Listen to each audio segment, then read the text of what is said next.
পাকিস্তানের প্রতিরক্ষামন্ত্রী খাজা আসিফ ভারতের প্রধানমন্ত্রী নরেন্দ্র মোদীর তীব্র সমালোচনা করে বলেছেন, মোদী ভারতের সংসদের ভেতরে এবং বাইরে ব্যাপক চাপের মুখে রয়েছেন। সাংবাদিকদের সঙ্গে আলাপকালে মঙ্গলবার 13ই মে পাকিস্তানের প্রতিরক্ষামন্ত্রী বলেন, মোদীর দিন ফুরিয়ে আসছে। ভারতে মোদীর জনপ্রিয়তা কমছে এবং সাধারণ মানুষ এখন তার বিরুদ্ধে সরব হচ্ছে। খবর দ্য এক্সপ্রেস ট্রিবিউনের।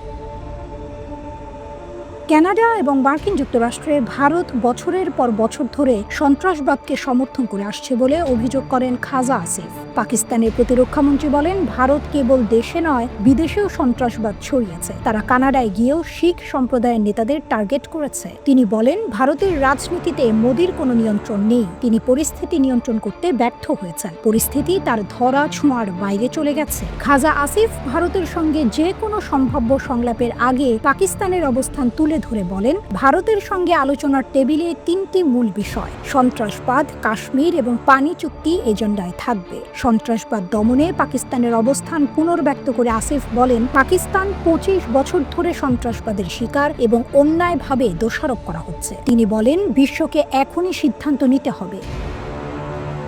সন্ত্রাসবাদের বিরুদ্ধে বিশ্বব্যাপী যুদ্ধে পাকিস্তান সবচেয়ে বেশি ক্ষতিগ্রস্ত হয়েছে। সন্ত্রাসবাদ নির্মূলে পাকিস্তানের প্রচেষ্টা এবং ত্যাগ বিশ্বকে স্বীকার করা উচিত। ভারত ও পাকিস্তানের মধ্যে কয়েকদিনের সামরিক উত্তেজনার প্রসঙ্গ টেনে খাজা আসিফ দাবি করেন, এই সংকটে পাকিস্তানের কূটনৈতিক, সামরিক ও মনস্তাত্ত্বিক সব দিক থেকেই সাফল্য পেয়েছে।